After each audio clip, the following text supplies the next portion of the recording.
আপনি চিকন তাই ভাবছেন আপনার পিসিওএস হতেই পারে না। এই একটা ভুল ধারণার কারণে হাজার হাজার মেয়ে বছরের পর বছর ধরে ভুগছে, অথচ তারা জানেই না কেন। আজকের ভিডিওটা শেষ পর্যন্ত দেখুন, কারণ পিসিওএস এর 4টি আলাদা আলাদা ধরন আছে। আর সবশেষে আমি বলবো আপনি কিভাবে বুঝবেন আপনি কোন ধরনে পড়েন। একটা ঘটনা বলি।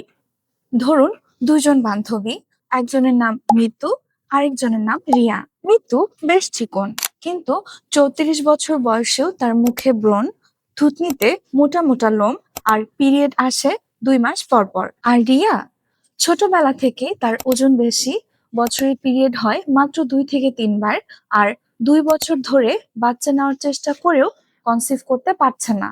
দেখতে সম্পূর্ণ আলাদা আলাদা দুজন মানুষ, অথচ ডাক্তার দুজনকে একই ডায়াগনোসিস দিলেন, তা হচ্ছে পিসিওএস। কিভাবে সম্ভব? এটা বুঝতে হলে জানতে হবে পিসিওএস আসলে কি। পিসিওএস এর পুরো নাম পলিসিস্টিক ওভারিয়ান সিনড্রোম। খেয়াল করুন, এখানে সিনড্রোম কোনো একটা রোগ না, মানে এটা এক একজনের শরীরে এক একভাবে প্রকাশ পায়। গবেষণা বলছে সারা পৃথিবীতে প্রায় 11 কোটিরও বেশি নারী পিসিওএস এ আক্রান্ত। প্রজনন বয়সের নারীদের সবচেয়ে কমন হরমোনজনিত সমস্যা কিন্তু এটাই। আর সবচেয়ে অবাক করা তথ্য হচ্ছে, নাম পলিসিস্টিক ওভারি হলেও অনেক পিসিওএস রোগীর ডিম্বাশয়ে কোনো সিস্টই থাকে না। এমনকি বিজ্ঞানীরা এখন এই নামটাই বদলে ফেলেছেন, যার নাম হচ্ছে পিএমওএস বা পলিএন্ড্রোক্রাইন মেটাবলিক ওভারিয়ান সিনড্রোম। তাহলে ডাক্তাররা পিসিওএস ডায়াগনোসিস করেন কিভাবে? 3টি জিনিস দেখে। এক, পিরিয়ড অনিয়মিত, মানে ডিম্বস্ফোটন বা ওভুলেশন ঠিক মতো হচ্ছে না। 2, শরীরে পুরুষ হরমোন বা অ্যান্ড্রোজেন বেশি, যার লক্ষণ মুখে অবাঞ্ছিত লোম, মাথার চুল পাতলা হয়ে যাওয়া। এবং সবশেষে 3, আল্ট্রাসাউন্ডে ডিম্বাশয়ে ছোট ছোট অনেক ফলিকল দেখা যাওয়া। এই 3টার মধ্যে যে কোনো দুটো সমস্যা মিললেই পিসিওএস। আর এখান থেকেই আসে 4টি ধরন। একটু দাঁড়ান, এরকম স্বাস্থ্য বিষয়ক এভিডেন্স বেসড সহজ ভাষার ভিডিও নিয়মিত পেতে চাইলে এখনই আমার ফেসবুক পেজটা ফলো করে রাখুন। আর যদি ইউটিউবে দেখে থাকেন তাহলে সাবস্ক্রাইব বাটনটা চেপে দিন, কারণ সামনে পিসিওএস নিয়ে আরো গুরুত্বপূর্ণ ভিডিও আসছে। আশা করছি একটাও মিস করবেন না। এবার আসি আসল কথায়, পিসিওএস এর 4টি ধরন নিয়ে। প্রথম ধরনটি হচ্ছে টাইপ এ বা ক্লাসিক পিসিওএস। এখানে 3টি লক্ষণই থাকে, যেমন অনিয়মিত ওভিউলেশন, বাড়তি অ্যান্ড্রোজেন হরমোন, আর আল্ট্রাসাউন্ডে পলিসিস্টিক ওভারি। এটাই সবচেয়ে পরিচিত ধরন, আর সাধারণত এটাই সবচেয়ে তীব্র। ওজন আর ইনসুলিনের সমস্যা এই টাইপে সবচেয়ে বেশি দেখা যায়। 2 নাম্বার ধরনটি হচ্ছে টাইপ বি বা ক্লাসিক পিসিওএস, কিন্তু এখানে ওভারি স্বাভাবিক থাকে।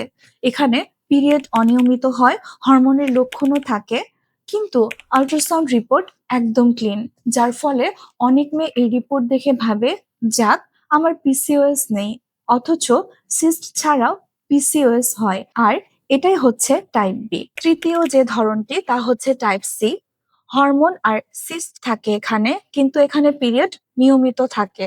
এই ধরনটা খুব একটা বেশি ধরা পড়ে না, কারণ পিরিয়ড মোটামুটি নিয়মিত বলে কেউ সন্দেহই করে না।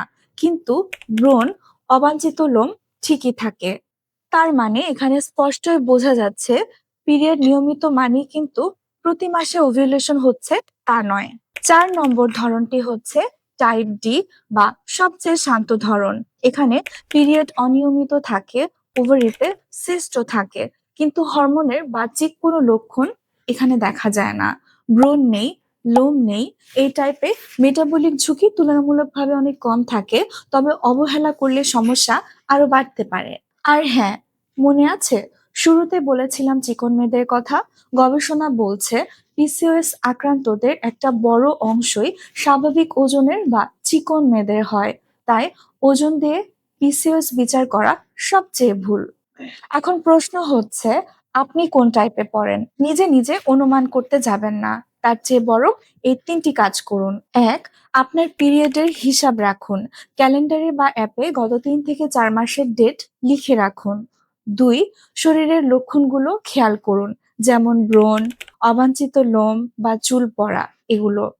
তিন, একজন গাইনোকোলজিস্টের কাছে যান। হরমোন টেস্ট আর আল্ট্রাসাউন্ড করালেই পরিষ্কার হয়ে যাবে আপনার কোন ধরন আছে। কিন্তু এখানে মনে রাখবেন, পিসিওএস এর মতন দেখতে আরো কিছু রোগ আছে, যেমন থাইরয়েডের সমস্যা। তাই ডাক্তারি পরীক্ষা ছাড়া এক্ষেত্রে নিশ্চিত হওয়ার কোনো উপায় নেই। সবচেয়ে জরুরি কথাটা দিয়ে শেষ করি, পিসিওএস কোনো লজ্জার বিষয় না, আর এটা জীবনের শেষও না। সঠিক তথ্য জানলে আর সময় মতো ব্যবস্থা নিলে পিসিওএস এর লক্ষণগুলো অনেকটাই নিয়ন্ত্রণে আনা সম্ভব। এই ভিডিওতে যে গবেষণাগুলোর কথা বলেছি তার সবগুলো রেফারেন্স কমেন্ট বক্সে পিন করে দেওয়া আছে, চাইলে নিজেই যাচাই করে নিতে পারেন। এখন আপনার পালা, কমেন্টে লিখুন এই 4টি টাইপের কথা কি আপনি আগে জানতেন। আর আপনার পরিচিত কেউ যদি বছরের পর বছর এই লক্ষণগুলো নিয়ে ভুগে থাকেন, ভিডিওটা এখনই তার কাছে শেয়ার করুন। আপনার একটা শেয়ার কারো জীবন বদলে দিতে পারে। আমার এই পেজটা কিন্তু ফলো করতে ভুলবেন না। পরবর্তী ভিডিওতে আবার আপনাদের সাথে কথা হবে। সে পর্যন্ত সবাই ভালো থাকুন, সুস্থ থাকুন। আসসালামু আলাইকুম।